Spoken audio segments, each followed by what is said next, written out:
Le seul élément manquant pour une explosion des cryptos prochainement, c'est le retour du retail, les investisseurs particuliers comme vous et moi. Les volumes tradés venant des retail, en ce moment, ils restent assez bas.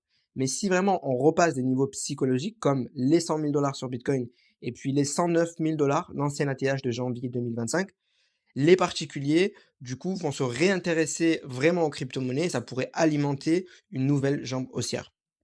Puis rappelle-toi, Ethereum, en ce moment, il est dans le vert ce mois de mai pour la première fois depuis 5 mois. On a fait 4 mois dans le rouge. Et là, sa mise à jour aussi Pectra qui est prévue ce mercredi 7 mai pour renforcer sa blockchain. Donc pour moi, ça sent vraiment bon pour ce mois de mai. Mais ce qui va compter, l'élément de la semaine, c'est le meeting de la Réserve fédérale américaine avec l'intervention de Jérôme Powell à 20h30 heure de Paris ce mercredi. Donc le marché s'attend pas à une baisse de taux, puisqu'il n'y a que 2,8% de chance qu'il le fasse. Mais ce qui va compter, c'est s'il confirme la baisse de taux pour la prochaine réunion qui aura lieu le 18 juin.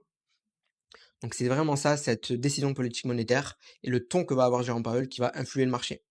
Autre nouvelle super intéressante, Warren Buffett qui déclarait hier qu'il serait bon de posséder beaucoup d'autres monnaies que le dollar américain, en sachant qu'il a 350 milliards de dollars de cash qui dorment sur le côté.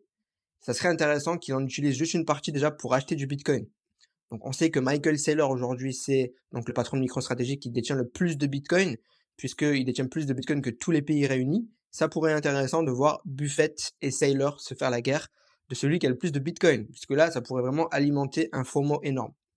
Bref, ce week-end, Bitcoin consolide. Il est quand même au-dessus des supports de 95 000 dollars, donc rien d'inquiétant.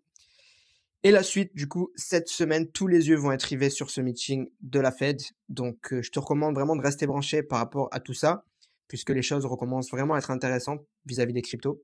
Et la meilleure chose pour que tu puisses le faire, c'est de rejoindre mon groupe Telegram 100% gratuit, où je te partage les nouvelles économiques et crypto chaque jour en temps réel. Et surtout, je te fais des messages vocaux pour te donner mes conseils d'investisseur crypto depuis 2018. Donc, il y a plus de 4400 personnes dans le groupe. Tu pourras trouver le lien dans ma bio si ça t'intéresse. Donc, je te recommande de rejoindre et puis je te dis à bientôt.